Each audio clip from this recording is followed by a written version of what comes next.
തമിഴ്നാട്ടിൽ ആദ്യ ദിവസം ഏറ്റവും കൂടുതൽ കളക്ഷൻ നേടിയ ആദ്യത്തെ 5 ചിത്രങ്ങൾ ഏതെല്ലാമെന്നാണ് ഈ വീഡിയോ നോക്കുന്നത്. 5-ാം സ്ഥാനത്ത് രജനീകാന്ത് ലോകേഷ് കനകരാജ് കോംബോയിലെത്തിയ കൂലിയാണ്. കൂലി തമിഴ്നാട്ടിൽ നിന്നും 29 കോടി രൂപയാണ് ആദ്യ ദിവസം സ്വന്തമാക്കിയത്. ചിത്രത്തിന് നെഗറ്റീവ് റിവ്യൂ വന്നത് കളക്ഷനെ നന്നായി ബാധിച്ചു.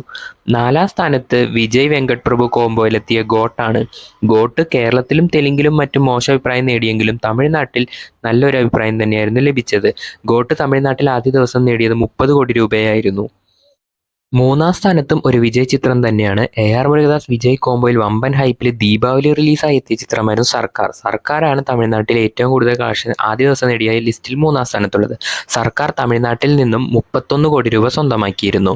2-ാം സ്ഥാനത്തും വിജയ് ചിത്രം തന്നെയാണ്. വിജേഷ് ലോകേഷ് കനകരാജ് കോംബോയിലെത്തിയ വമ്പൻ ഹൈപ്പ് ചിത്രം ലിയോ.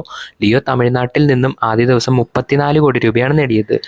1-ാം സ്ഥാനത്തും വീണ്ടും മറ്റൊരു വിജയ് ചിത്രം തന്നെയാണ്. വിജയ് നെൽസൺ കോംബോയിലെത്തിയ ബീസ്റ്റാണ് 1-ാം സ്ഥാനത്ത്.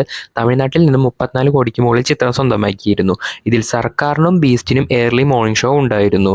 തമിഴ്നാട്ടിൽ ആദ്യ ദിവസം ഏറ്റവും കൂടുതൽ കളക്ഷൻ നേടിയ ആദ്യത്തെ 5 ചിത്രം എടുത്താൽ അതിൽ 4-ലെ നായകനും വിജയും, ഒരു ചിത്രത്തിലെ നായകൻ രജനീകാന്തുമാണ്.